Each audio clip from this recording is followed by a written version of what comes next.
Hi friends, today நம்ம பார்க்க போகிற டாபிக் வந்து பாண்டா தான். இது வந்து பாண்டாவோட செகண்ட் வீடியோ. ஃபஸ்ட் வீடியோ வந்து முன்னாடி போட்டிருக்கேன், உங்களுக்கு தேவைப்பட்டால் செக் பண்ணி பாருங்கள்.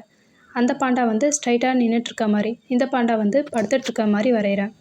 ஃபஸ்ட்டு வந்து ரவுண்ட் ஷேப்பே தட்டையாக வரைஞ்சிக்கலாம். அதுக்கு மேலே வந்து காது ரெண்டு பக்கமும் வரைஞ்சிட்டு, அப்புறமா அந்த காதுக்கு வந்து ரெண்டு பக்கமும் சென்டராக பிடிச்சி பாடி வந்து ஒரு நல்ல பெரிய யூ ஷேப்பில் வரைஞ்சிடலாம். அதுக்கு மேலே கால் வந்து கொஞ்சம் டிஃப்ரெண்ட்டாக இருக்கிற மாதிரி போட்டுங்க. காது வந்து கொஞ்சம் பெருசாகவும் கால் வந்து சப்பையாக கொஞ்சம் நீட்டாக இருக்கிற மாதிரி போட்டுக்கோங்க. அப்புறமா அதுக்குள்ளே ஹெட்டுக்கு நேராக, அதாவது தலைக்கு நேராக கை ரெண்டு பக்கமும் நான் வரைஞ்ச மாதிரியே வரைஞ்சிக்குங்க. அதுக்கப்புறமா நம்ம ஃபேஸ்க்குள்ளே கண், மூக்கு, வாயெலாம் சிம்பிளாக சின்ன சின்னதாக ரவுண்ட் ஷேப் போட்டு வரைஞ்சிடலாம். அப்புறமா இன்னும் கொஞ்சம் பாண்டாவை நல்லா தெரியறதுக்காக பாண்டா பாடியில் வந்து கொஞ்சம் லைட் திக்னஸ் போட்டு வரைஞ்சிக்கலாம். 3 ரவுண்ட் போட்டு அதே மாதிரி வரைஞ்சிக்கங்க.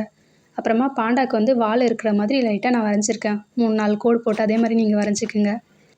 பாண்டா வந்து படுத்துட்டு இருக்கும்போது மூங்கில பிடிச்சிட்டு இருக்கிற மாதிரி வரைஞ்சிருக்கேன். அதே போல் நீங்கள் வரைஞ்சிங்க. வீடியோ பிடிச்சிருந்தா லைக் பண்ணுங்கள், ஷேர் பண்ணுங்கள், சப்ஸ்கிரைப் பண்ணுங்கள்.